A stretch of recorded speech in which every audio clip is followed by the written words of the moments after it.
had a dream. My country was free, firmly standing on her own 2 feet, with grace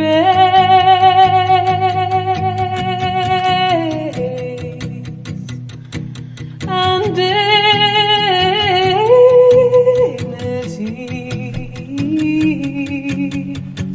It's the land where I am from, conjures visions of unicorns. Their beauty takes a unique form of the worldly, and yet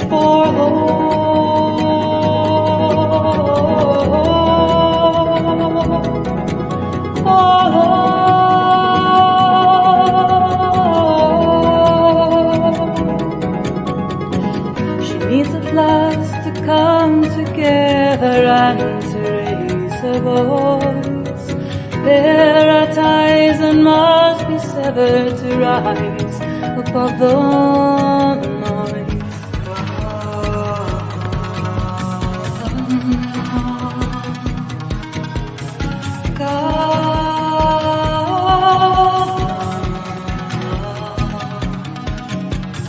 Seize the day, seize the day, seize the day. All your hopes and dreams will surely fade away if you don't seize the day, seize the day.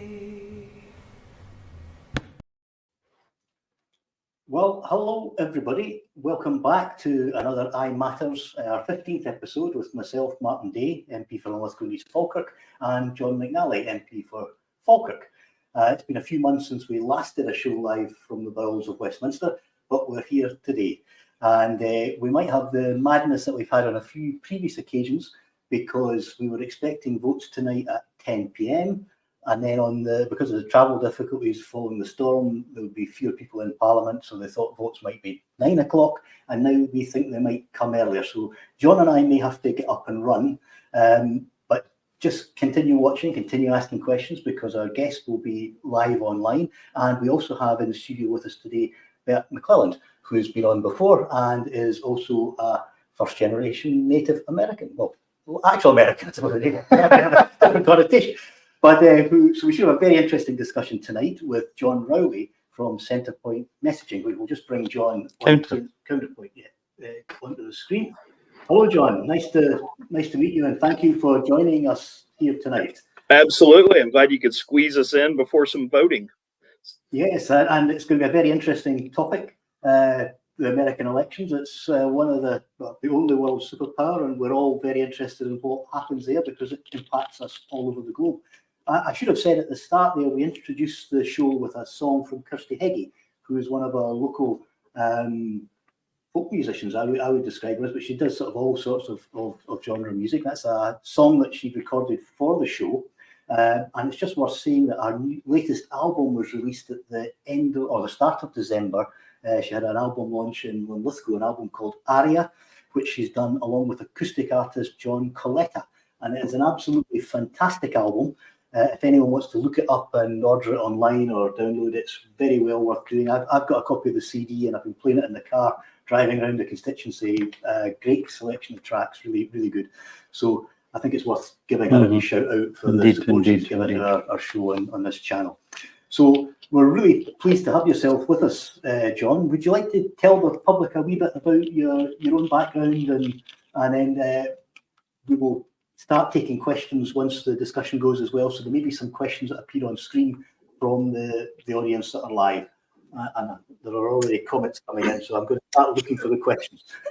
Yeah, absolutely. So my professional experience outside of politics is scant, but I worked in television and radio as a very young person. And then really since I've been in my very, very early 20s, I've had a company in the United States that's done political consulting, in particular advertising. We're kind of the equivalent of a politically focused advertising agency, which the way your elections are funded and orchestrated, it's probably a little bit of a like watching World Wrestling or something when you watch our elections with all the attack ads and how much money we spend and things like that. But I'm a political consultant on the Democratic side, and we've probably worked on somewhere between 550 and 600 different political campaigns, from the presidential level down to the city council, township level, all over the United States. Yeah, brilliant. So that's quite a pedigree for the elections. So that's really good to have you with us. There's John and Bert, who's with us in the studio as well. So we've all, of course, been watching. Well, I suppose with some amazement that Trump is still considered a contender. I mean, from where I'm sitting, we just thought he was mad and highly dangerous, and we couldn't believe that he's still a credible option for the Republican Party to pick. And I suppose we've watched the news here that we heard this morning that one of the other Republican challengers, Ron DeSantis, is now withdrawn and supporting Trump. So where does that leave the Republican race? I mean, you need like a cataclysmic event to slow him down at this point. I mean, he won the Iowa primary. It probably would get even more play, but everyone expected him to win it big, but he won it by as big a margin as anyone's ever done. New Hampshire looks like it'll be closer. Even if it's really close, I still don't know that will leave Nikki Haley, the main alternative left, with enough money, even though her home state is one of the next states. I mean, in presidential politics from the 1940s until the 21st century, you could do well in your home state at least, and that would make you a little more credible. But Trump kind of ended the presidential aspirations of Marco Rubio in Florida, and she's 20 points behind in South Carolina. And you almost have to turn some thinking on its head to really understand what's going on with the Trump phenomenon and the Republican Party. I'm hazy if it's Socrates or Aristotle, know thyself. Well, I think the problem is everybody is thinking about their own point of view, the media, non-Republican primary voters, when they look at Trump. If you really study who Republican primary voters are, this is like 8 to 11% of Americans. This is a very narrow set of people who are driving a lot of the American political discussion. And these folks are old, they're angry, they're by and large white, and they don't like, I'm not going to say don't like, they hate Muslims, liberals, immigrants. And so anyone that puts their wind in the sail, that puts their wind up and sail in the wind to catch that sort of animus does pretty well. And that's kind of been part of Trump's secret from day one. And it's why some of these reasonable Republicans, the closer they get to running, even some that you kind of feel like older school, more moderate Republicans, as they have to appeal to that very angry, hateful electorate, they have to say things that just put them out of touch with everybody else. And it's just been very hard. The other reason Trump's had such a hold on the party is, that there's never been just a one-on-one race. In 2016, there were 15 candidates. And I guess he's finally getting to that. But if all of the more reasonable non-Trump Republicans have been able to get together, so it was a one-on-one choice, there might have been a better chance to beat him. But he's then the other thing that your listeners may appreciate or may not is all of the prosecutions of him. His momentum had faded, and then as these court cases, where they're criminally and civilly, they all kind of hit at the same time last year. And it just re-galvanized the right wing in the United States of the Republican primary voters. What that's going to mean in the general election is a whole other topic. But anyway. Yeah, no, that's very, very interesting. We have a system here in the UK Parliament for selecting select committee chairs, and they divvy up the committee chairs between the different parties. And there can be an open contest from rival candidates from a particular party, and we all get entitled to a vote to pick who gets the chair. And we have this sort of, I would call it the opposition dilemma, in that you think, do you pick the sane, most sensible person so that we can all work with them better? Or do you pick the raving nutter in the hope that they damage the governing party more? And I suppose that's what I'm looking at it from outside. Is that what a Trump candidacy means in America? Is that actually better for the Democrats when the time comes to the actual general election? Well, this is where you almost have to put the heading on this part of the conversation: the schizophrenia of American politics. Because I'm gonna say what American political consultants don't say very often is like I'm just not sure, because the argument, the bad news argument for Democrats, and I would argue democracy, is that for the first time in the entire time Trump has been running, there are some key states he has to win, swing states, that he has above 50% of polling right now. He's never gotten near, even when he performed at his best, he's never gotten anywhere near 50% in the polls. And so to me, that's just an alarming bad sign. Now, on the Democratic side of things, ever since Roe versus Wade was overturned and the Democrats have tried to make abortion pretty much their number one and number two issue for the last 2 or 3 years, we've won about every competitive election. And so in 22 was better than expected. 23, about every competitive election we won. So we're also just moving into an era of that confounds political scientists, political consultants, and pollsters, because it used to be, if your negatives were as high as Trump's, there was zero chance you would win. If your negatives were as high as where Biden's are, there's zero chance. And so now you have two people that in 10 to 20 years ago, you look at them statistically, they're unelectable, and they're on this collision course. Yeah, no, thanks. I'm going to bring John in. I know you've got some questions as well. Thanks very much, Martin and Bert. I was just listening at the weekend there to some of the broadcasters on the World Service talking about the impact that Trump has. And all the commentators say that he has some sort of hold over the electorate. I perceive him as a predator. He certainly comes across as a predator. And there's a little phrase I heard years ago. He comes across as a hooded crow masquerading as a peacock, and I think he does think he is a peacock. But what is it about him that we can see through him, and that he seems to, convince everybody that he's such a credible person, and the majority of people in America seem to tolerate him for one reason or another. And then following on from that, is Frank Luntz involved in this in any way? The Republican advisor pollster, because he's spending an awful lot of time over here at the moment, Frank Luntz, working with the Tory party. And I just wonder if you have any comments on any of those two things about Trump's hold and the Frank Luntz situation. Yeah, and has there been talk that he's listening more to Luntz now? It's odd. Because Luntz is kind of seen as a contrarian. He's actually been on TV talking about how Trump refuses to listen to him. I think the two important things to keep in mind about Trump is also, it's not just that he's this spellbinding, charismatic, hypnotic, whatever sort of mystical, persuasive power you want to give him.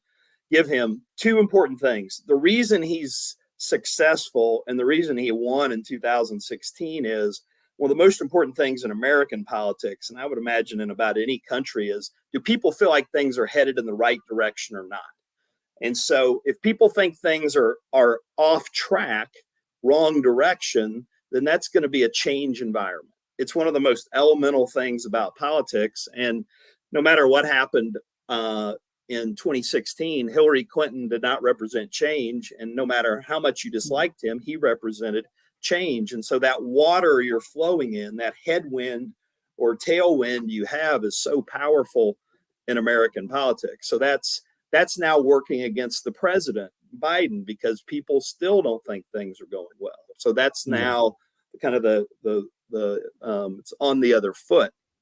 The other thing about Trump is a lot of his appeal is not people's connection to him, but there's a politician in the United States who isn't that famous even here, but he said, you don't have to love what I love, you just have to hate what I hate. And so he's kind of the voice of a lot of the animus that gets stirred up in our news media and social media and the conservative media culture that we have over here, which is extraordinarily effective. And so he is kind of the voice of quote unquote owning libs, or sticking it to the Democrats, or sticking it to people of color or immigrants. And so, there are huge percentages of people that don't have a personal connection to him and don't personally like him and even some of his policies, but he hates what they hate. And so that puts them in the same kind of tribal camp. Thank you. Yeah, no, thank you very much for that. I'm just looking on our scroll to see if we've got any questions from our live audience. As you're looking, I mean, I think I agree with everything that you said there, John. For the benefit of the UK audience, to give you a picture of the Republican Party primary electorate, as I understand it, when you think about the Republican Party, 35 to 40% of the Republican Party you can think of as being in a cult. These are hard MAGA people. These are the people of whom, as Trump said himself, if he walked out on the street and shot someone, they would not mind. For them, he is one of my favorite podcasters in America, who is an ex-Republican himself, describes Trump as the Orange God King. And for these people, Trump is that. There are a genuine number of folks in the United States who believe that Trump is a flawed figure like Cyrus from the Bible, who has been sent by God Almighty to save America from the godless hordes, that being us. And I don't mean to defame, talk down to religious voters there. By the way, I'm a practicing Christian, but that is how a lot of people feel. Then there is another chunk of the party, another 30%, who are soft MAGA or former staunch Tea Party supporters. So these were people these are more like the general European far right, like you see in France or UKIP here, or they're not full-blown Trump cultists in the same way, but they do believe in his reactionary, racist, radical right-wing ideology. And then you've got really, in terms of reasonable voters in the party, you're talking about a 5% on the fringe. These are the people who are thinking about voting for Chris Christie. And then between the 5% who are never Trump and the 30% soft MAGA, there's some 20% who are old, former, foreign policy hawks or Chamber of Commerce types. But just to emphasize the point that John was making about the need to turn everything you naturally think about the way politics works on its head to understand this. The rocket fuel that allowed Donald Trump to soar off into the stratosphere of polling and leave the other candidates behind in the dust was his getting criminally indicted by several different authorities. First, for bribing a porn star with whom he had an extramarital affair to keep quiet about it during an election. This is from the Family Values Party. And then for stealing highly classified national security information and flashing it around a golf club. And then for participating in a violent insurrection that attempted to destroy the American Republic. And this was what made him more popular within the Republican primary. In fact, so much more popular that none of his opponents could pose a viable challenge anymore. It is the first heresy in the Republican Party is to say that Trump is bad. You can make an argument that maybe we should move on from him, but if you say that Trump as Trump is a bad thing, what you're really doing, I think, in the modern Republican Party is saying that those liberals who we all know we can't stand for one reason or another have been right all along. So you can't say that he's bad, because that's to say that they were right That's about confirming. Exactly.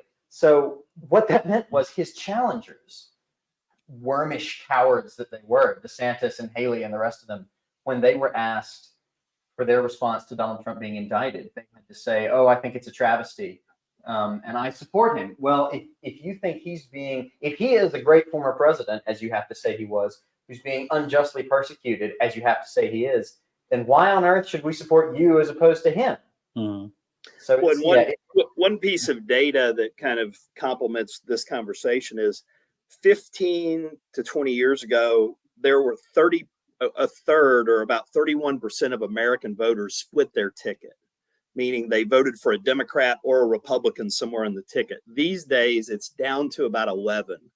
So that means the number of people who will cross party lines is down from 30% to 10%. And so that, it's easy to say balkanized or tribalization of politics. That's kind of it's an ossification of partisanship is somewhat what's happened. And it's why, whether it's in a primary or general, because the big challenge is you can't, when we do a lot of primary elections and general elections in the United States, we used to spend a lot of resources converting Republicans. We would win seats in 20% Republican advantage seats sometimes in the most conservative parts of the United States. Those folks chance you have these days is to get them to not vote because they just can't vote for a Democrat because of whether it's the Trump effect, the right-wing media, social media effect. They just can't hold their nose and vote for any Democrat. And to answer your question earlier, Martin, about do you root for the reasonable candidate in the hopes you can work with them, or do you root for the nutter in the hopes that you can beat them? On the face of it, you would be, and I think a lot of us are tempted sometimes to hope that Trump wins the Republican nomination because he's so much more beatable than Nikki Haley, who would also be an egregious president. But because of the partisanship that John was just alluding to, you have a situation now where 90% of the country is either going to vote Democratic or Republican, no matter what happens, because the parties are so far apart that to jump ticket would mean to go against virtually everything you stand for. And because of the Electoral College, anyone who gets the nomination of either one of the two main parties has something like 50% chance of winning the White House. So whereas in the United Kingdom, I think a lot of conservatives, for instance, celebrated when Jeremy Corbyn became leader of the Labour Party because they thought, yeah, we hate everything he stands for. Yeah, seen him as a weakness. Exactly. He's clearly weak. He can't win like that. It's difficult in America for us to take that approach with Trump because it doesn't matter how crazy he is. He has a very, very high floor. Yeah. So is it true to say then that, Trump, John, could win the outright nomination within the next couple of states, and that's him got a clear run at it without anybody to interfere with his progress? It's, the nomination, it's going to have to be an astronomical event for him not to have the nomination now. The momentum is set, and if she could, even if she wins her home state, Nikki Haley. So, and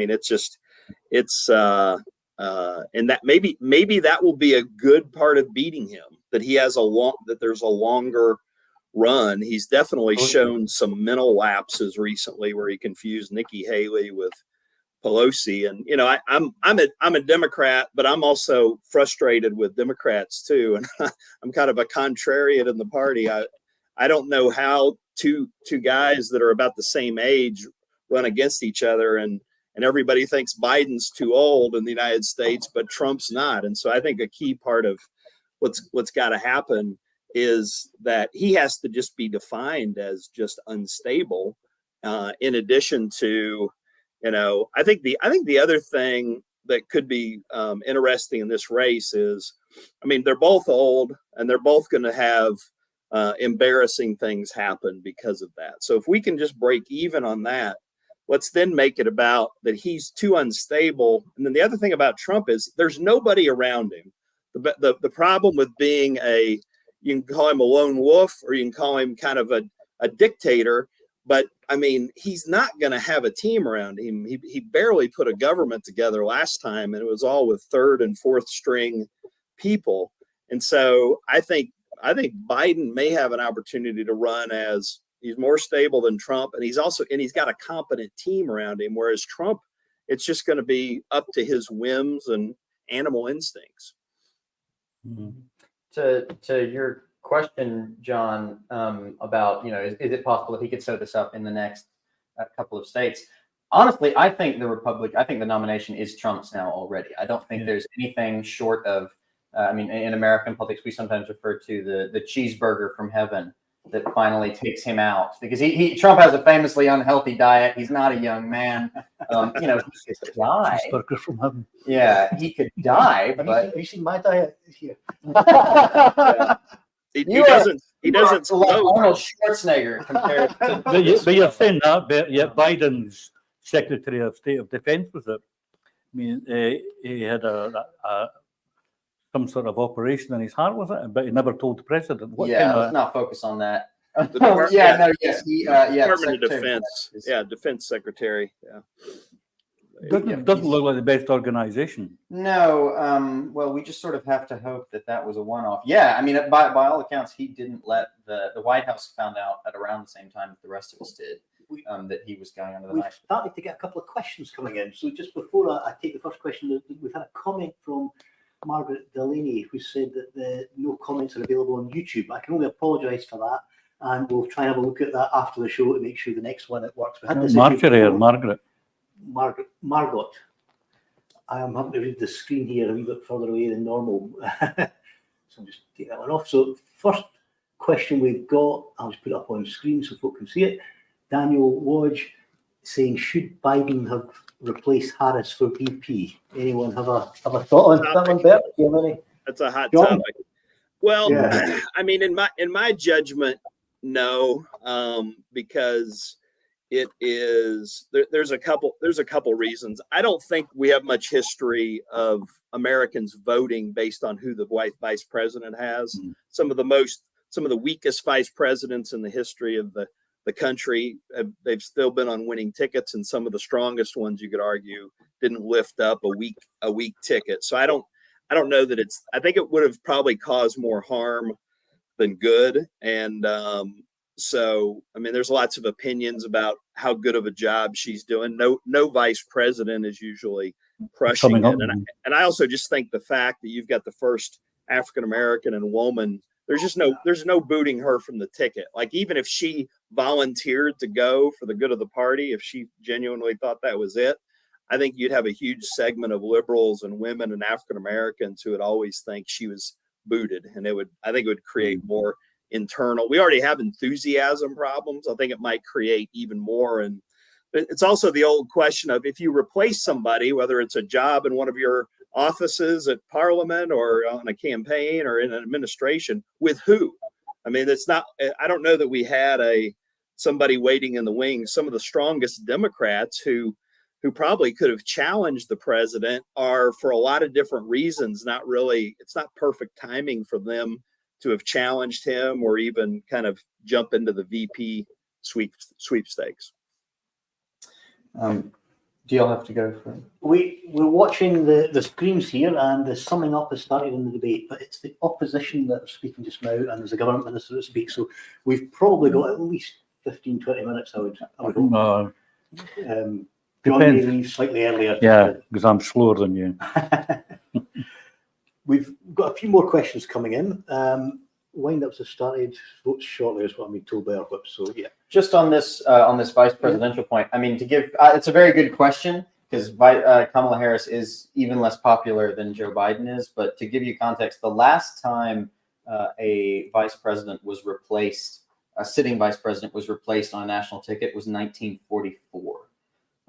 And that was for similar reasons. Basically, folks thought the vice president was a little too unpopular. But I don't think that was a functional option to replace Harris on the ticket. I think I was of the opinion at the time, and I still think he probably shouldn't have picked her for vice president. I think there were other better options.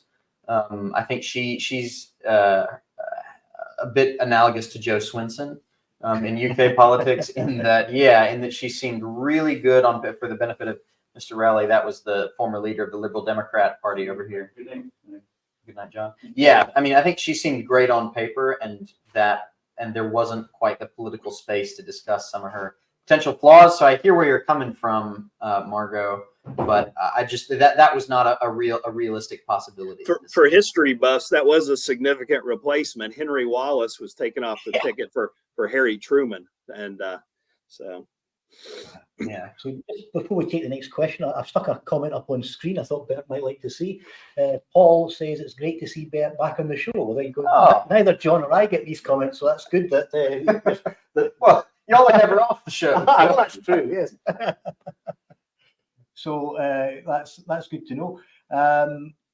See a couple of questions coming in. Charles Smith has said, "What's the panel's view of the responsibility of the media in producing the current political situation?" I should perhaps make an editorial comment here for the benefit of our guests, and that the Scottish political situation is such that there is only one newspaper that supports the pro-independence side. So our media is heavily skewed against us. And I suspect that kind of colouring may be influencing the question. It may not be, but just to put that in a context. So hopefully that is helpful.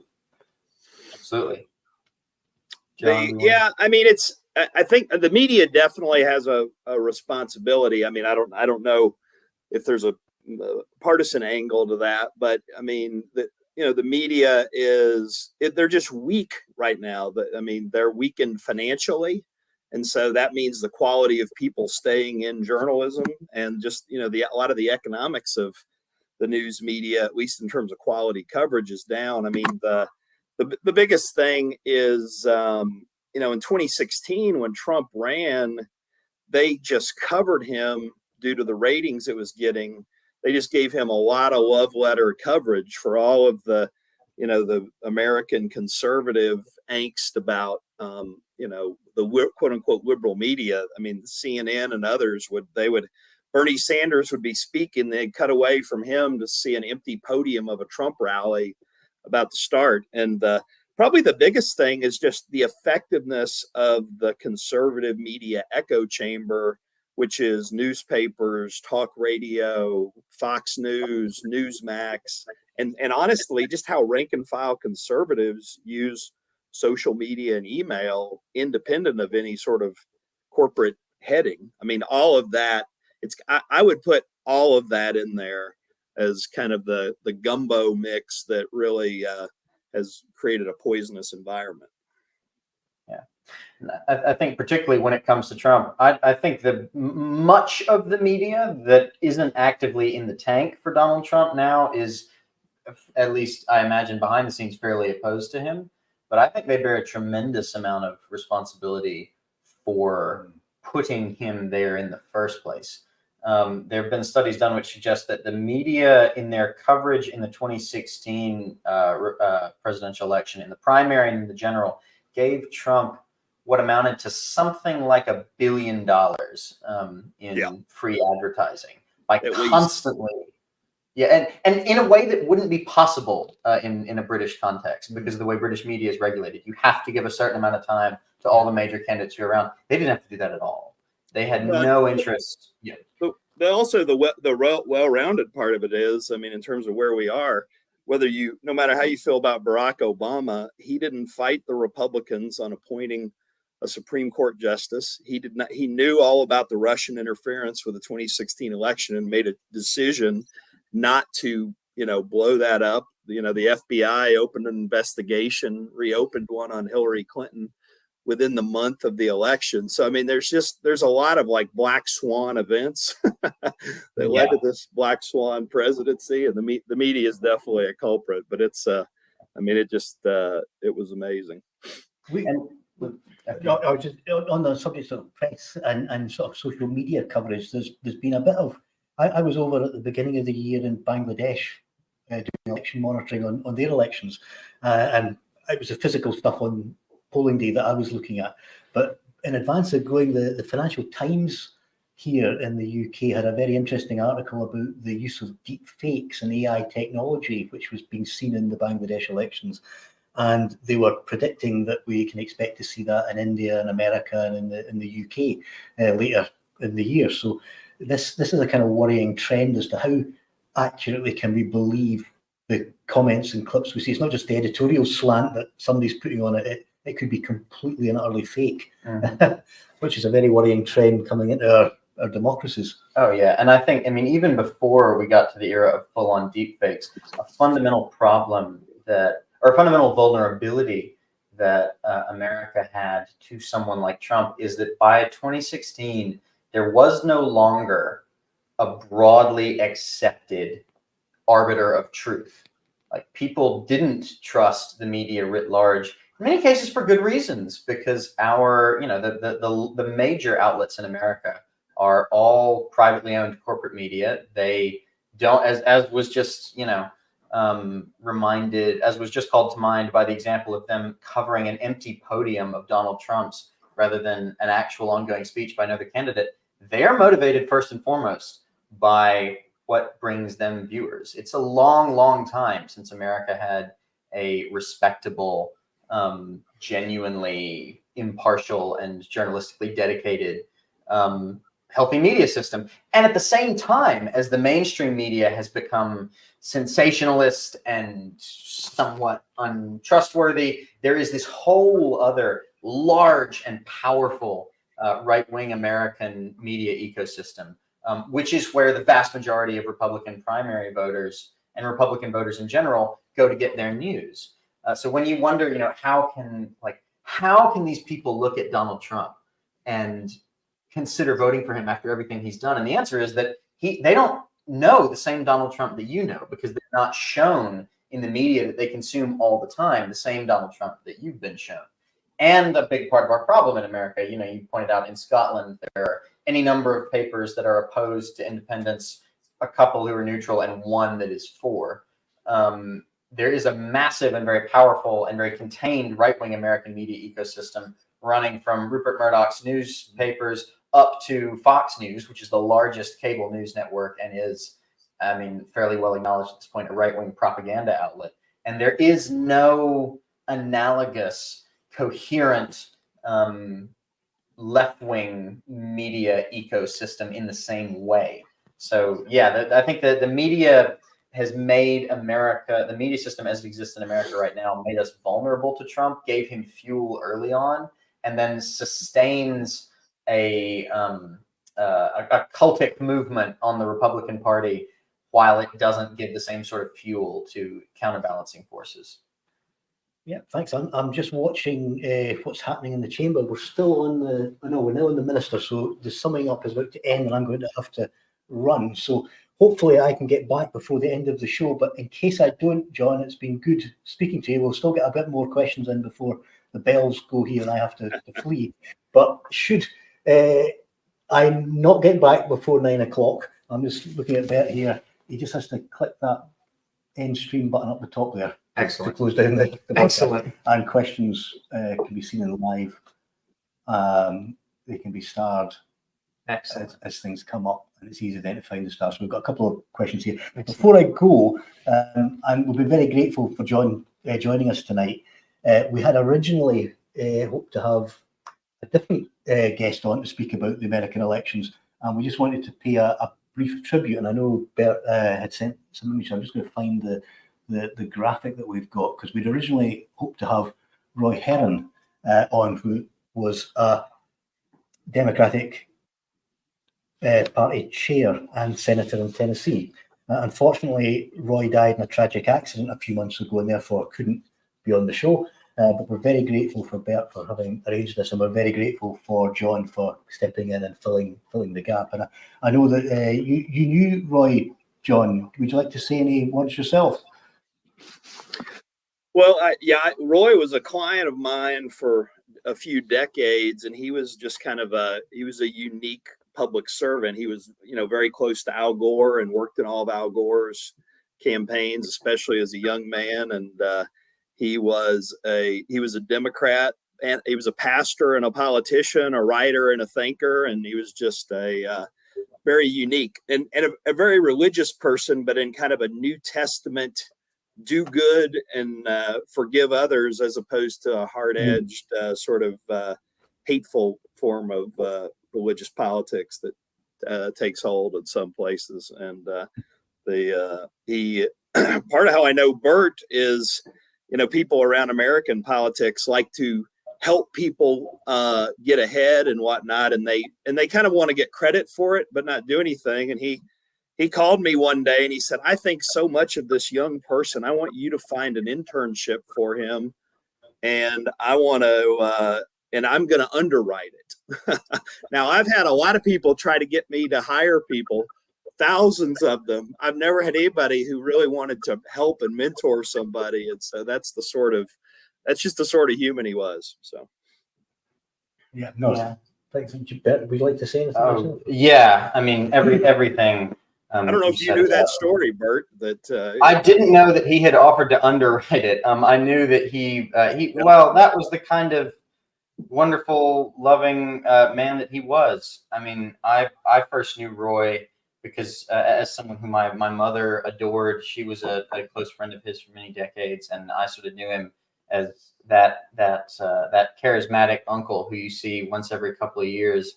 And then very fortunately, in my last few months before I moved to the UK, I went to work for him in Tennessee and lived in his house with his family. And I got to know him as the most relentlessly hardworking advocate of justice that I have ever known. I mean, and he did the kind of unsexy, thankless work that he really didn't have to do. As John said, he was a lawyer, he was a preacher, he was an eloquent and entertaining and charismatic man. He was the sort of man whose talents and education would have enabled him to be successful anywhere in the world that he wanted to go.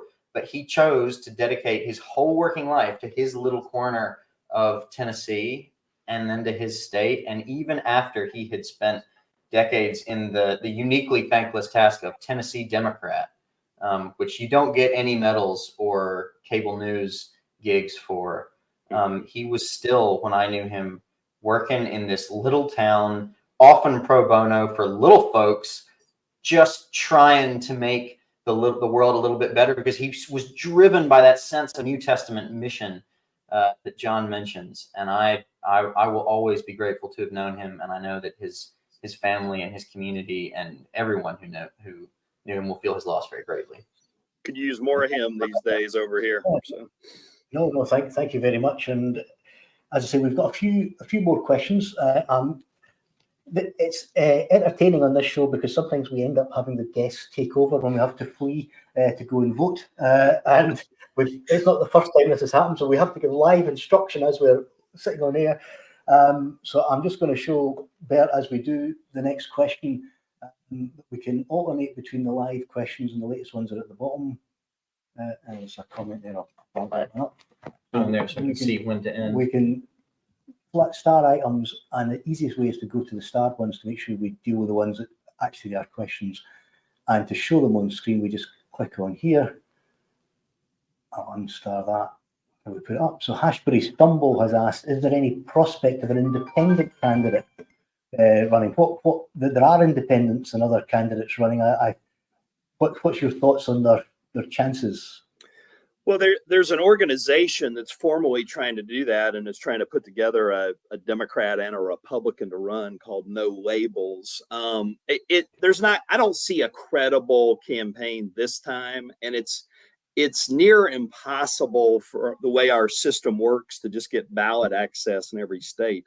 The only way we'll see a successful independent candidacy is you need someone almost, like Trump or Oprah, who has a huge billion-dollar brand from something outside of politics, and then probably the ability to self-fund, because there is, a lot of people would like to see an independent, but to get through the process and be technically qualified for the ballot, it just takes a lot of money and patience and drive, and then with the shrinking middle that we talked about earlier, with only 10% ticket splitters. I think it also probably makes an independent candidacy a little less likely to be successful than, say, when Ross Perot ran in the 90s, or when Teddy Roosevelt ran in the 1900s. So yeah, I mean, I'm grateful for that question, because we live in a chaotic and complicated world, and there are very few real certainties that we can cherish in life. And I can tell you with 100% absolute certainty that no independent candidate will be elected president in the United States anytime soon. It isn't just the reasons that you're thinking that it's, or like not you, John, you, the questioner. It isn't just the reasons that the questioner may be thinking that, it's hard for a new party to break the mold and break through. In American politics, the structure of things, the structure of our constitutional republic makes it uniquely difficult for someone, for a third party to break through. I mean, consider how difficult it is in British politics, the struggles of the Liberal Democrats over here, who have never really been able to quite break past the two-party mold, because not only does their support tend to be diffuse, but especially nowadays, when the two parties are so far apart. First of all, by being so far apart, they are going to, if you are a liberal or a conservative broadly, which is, the large majority of the United States is either liberal or conservative to some degree, then you're being served here. So you don't really need a third party candidate. And if you are even lean liberal or conservative, what an independent candidate is likely to do is to, the only thing that an independent candidate could do, and what no labels could do if they break through here, is take votes away from one side or the other and throw the election. And that is the real play the spoiler. Yeah. Well, and if governors, senators are the proving ground for future presidents, I mean, we have almost no independents in the last 25 years that have been successful. I mean, 0.1% have been independents, and half of those got mad at their own party and switched. They didn't begin as independents. So I think it's almost no likelihood. Yeah, there are 3 independents in the Senate right now who are, I believe, the only 3 in Congress, and one of them is Bernie Sanders. So he's on the far left of politics. You're not going to see him break through with a third party run. Right. Only one of them, that being Angus King, is in the way that people sort of imagine as a real folksy moderate who kind of crosses party lines. The other one, Kyrsten Sinema, is an independent because she's so horrifically unpopular with both parties that she is not even. She's currently looking at coming third in her race for re-election in her own home state, and quite a distant third. So I think that's emblematic, and she deserves it, in my opinion. Good analogy. Sorry. It's a good analogy for how a presidential race could play out. So yeah, I mean, in the best case scenario for a third party campaign, I think they could look to take, in a really unlikely best case scenario of a sort that hasn't happened for 3 decades, they could hope to take 10 to 15% of the vote and mess up one of the other parties. But I don't even think that's likely. I mean, if Teddy Roosevelt couldn't do it, Teddy Roosevelt, in the course of that campaign, when he was running for an independent for president as a third party candidate, not only had he been one of the most popular presidents in the history of the republic, and was he still a young, charismatic man, in the course of that election, he was shot by a would-be assassin during a campaign rally. And so formidable was he that he kept speaking for 3 full hours after the man had shot him, with the blood pouring down his shirt. That's the kind of epic figure that he was, and he still lost because he was a third party candidate. I mean, yeah, no, if Teddy Roosevelt can't do it, then Larry Hogan. That is an argument for longer speeches, because he had his speech in his pocket and it was so thick it protected a more direct organ shot. But anyway. I've spent the last number of years trying to get my speeches shorter and shorter so that everyone can listen to them in modern social media terms. Short speeches kill you, sir. Yeah, well, obviously, I'll need to pad them out a bit just for that. I'm now conscious of the time.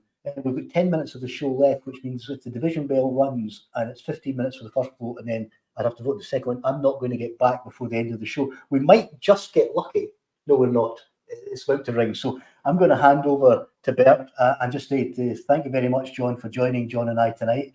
We normally have a wee after chat, but we're not going to manage that tonight. But really appreciate you coming on and sharing your insights. There's a few more questions that Bert can go through that have came in from our audience, and there may be a few others that get prompted in the last few minutes. But really appreciate you taking your time today to share your insights. And I can tell by the audience numbers that our people have been enjoying the show because it's kept solid as it's been going. So thank you very much. This is the madness of Westminster. It's not a fire alarm, it's a voting bell going. So I will now leg it as fast as I can to the chamber.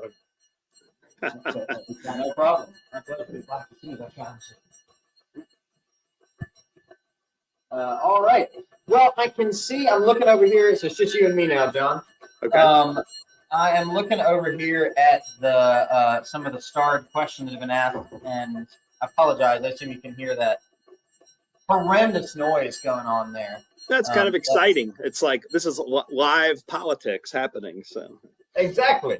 I think it lends a certain flavor to a political podcast when the hosts have to jump up midway through to rush down for a later vote. I like it. Yeah. That hellish sound you can hear for the benefit of the listeners is the division bell, which rings all over the estate to let members know that it's their time to go and vote. It really is awful, but it'll be over in just a second. I'm looking at some of the questions here, and there are a couple. This is a slightly off topic, but it seems to be something that people want to know about. So there are a couple of people asking, what are, here I'll pull one up. What do you, as an experienced political operator, think about AIPAC? And I want you to talk a little bit about the influence of AIPAC and lobbyists in American elections, if you like. Right. Well, it's fascinating what's going on in the United States right now. I mean, AIPAC is considered as effective as anyone at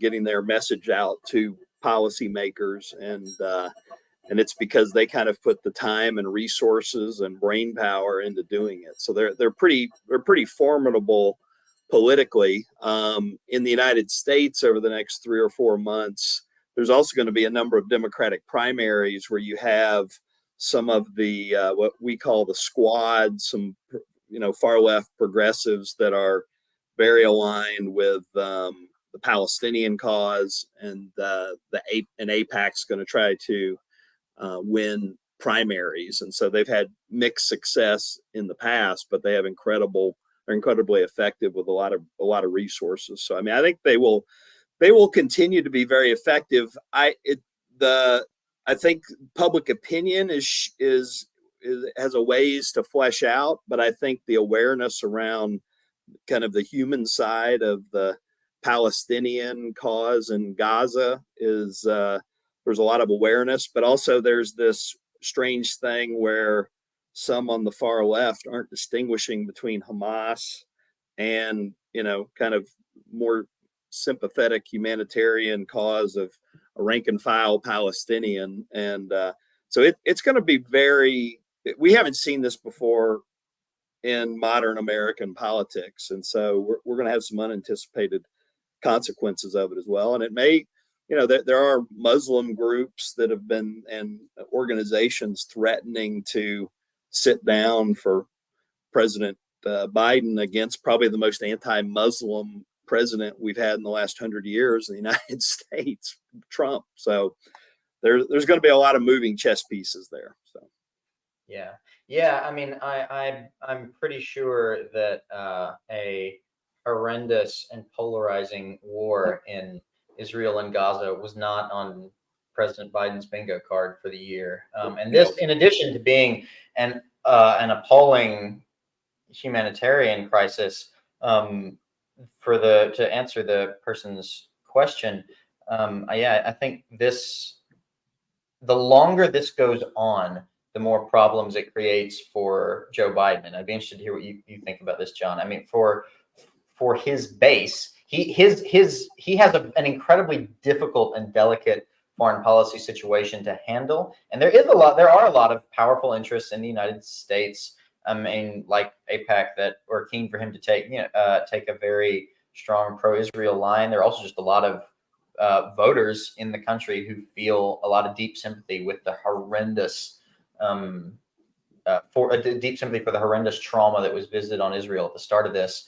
There are also a lot of, especially young progressives, who were the group already not well predisposed to Biden, who are paying a lot of attention to what's going on in Gaza and are uniquely unsympathetic with his attitude to it. I am going to be very interested to see in the primary races, excuse me, for some of those members of the squad, because they are getting strong challenges now. And a couple of them, like Rashida Tlaib and Cori Bush, as you said, John, have not always been careful to distinguish between support for the Palestinian people and tacit support for groups like Hamas. And I'll be interested to see, and AIPAC is going to be dumping money on those races, and it'll be interested to see how they fare. There's another question here, which I think, is something that is perplexing to a lot of outside people. Is it a surprise that the Hispanic vote is backing the Republican/Trump? So what are the numbers?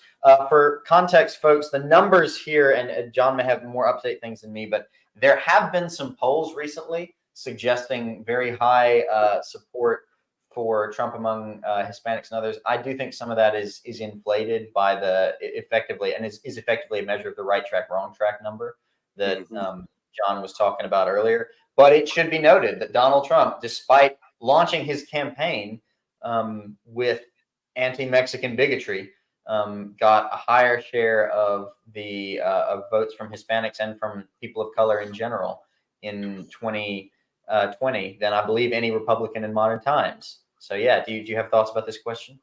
Yeah, I mean, Hispanic voters don't have quite the party loyalty that, say, African-American voters do. So in some ways, it's not a surprise. I mean, when you think about some of the tactics Trump has used, I mean, I think you've got to look at it from the perspective of Hispanic Americans. They're not that driven by immigration, because most of the Hispanic Americans who vote are second, third, fourth generation. So they're a little removed from immigration issues directly impacting them.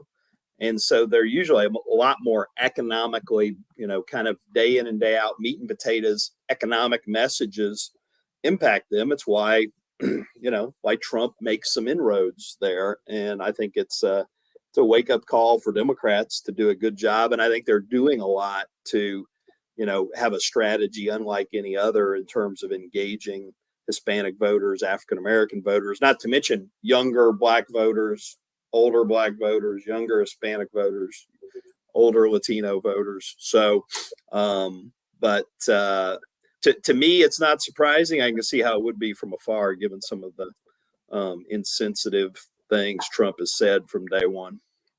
Yeah. On that point, John, I wondered, because one of the problems for the listeners that we seem to be facing in America is that a lot of voters, while they might not like Trump personally, they associate the years of Trump's presidency with a really strong economy, relatively low taxes, and low unemployment. And they associate at least the early years of Biden's presidency mostly with high inflation.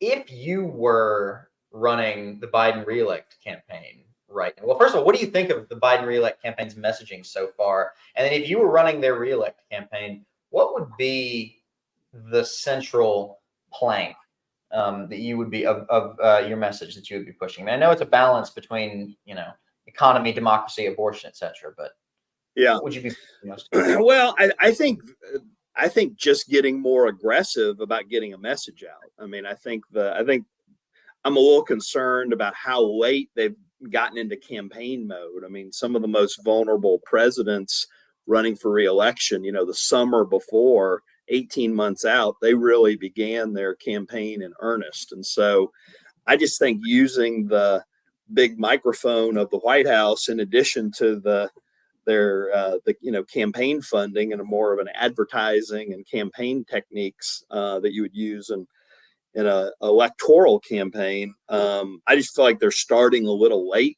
And this the general election may be beginning in about 2 weeks, really, because, Trump has basically sewn up the nomination. So I think there's a lot of people, I'm not alone, wanting them to go earlier. I think one thing Democrats really struggle with is once they're in office, they shift and do a 180 into what they think is governing mode. But a big part of governing is communicating. I mean, from Franklin Roosevelt to John Kennedy to Ronald Reagan to everybody else, communicating is part of governing. And so I think owning some of these big accomplishments, he's gotten some of the biggest things done since the 60s, and really going out and selling those, because you've got an amazing poisonous undercurrent of saying things are the exact opposite of they really are. That the infrastructure bill isn't an infrastructure bill, and that he hasn't created any jobs. That even though the economic growth looks like this, they'll show a trend going like that. So I mean, there's a Alice in Wonderland meets 1984 sort of messaging, right-wing messaging, counter messaging that is undermining him at every step. He's got to be one of the most likable humans who's ever been a president of any country, and they've made him a thoroughly unlikable person based on polling with independents and Republicans. It's really been stunning what's happened to him. Yeah, I think you're absolutely right, John. I mean, I've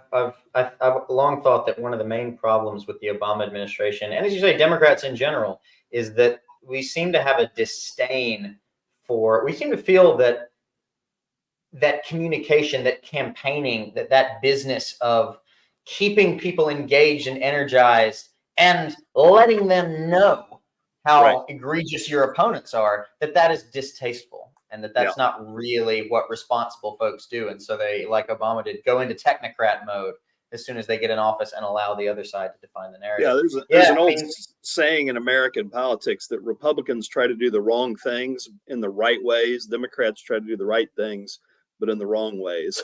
No, I think that's right. Well, and I think there's for some reason there seems to be a sense that it would be wrong or inappropriate to consider what would be the right or popular way to do it. When you anyway, for the benefits of listeners, the New Hampshire primary is tomorrow. The likely result of that is that Nikki Haley, who is the last Republican still in the race challenging Trump, she will likely lose. If she loses, it's over for her. Even if she wins, which is not likely, she will have won in the single most favorable state to her and the only one where she has organization, and will go on a few weeks later to face Trump in her own home state. And if she loses there, it's over. So in all likelihood, the general election will begin tomorrow night when she's defeated in New Hampshire. And in that case, we will discover whether the voters really have in these polls just been expressing that they didn't like Biden and they assumed the Republican nominee was going to be somebody else, but they didn't actually mean to vote for Trump, or whether they are prepared to return the Orange God King to power. On that sobering note, it is just gone 9 UK time, so I think it's time to wrap up. Thank you for all of the excellent probing questions from people who posted them. Thank you to our magnificent hosts, and thank you, John, for joining us today. It was fun. Thanks a million. No problem. Have a nice day. Goodbye, everybody.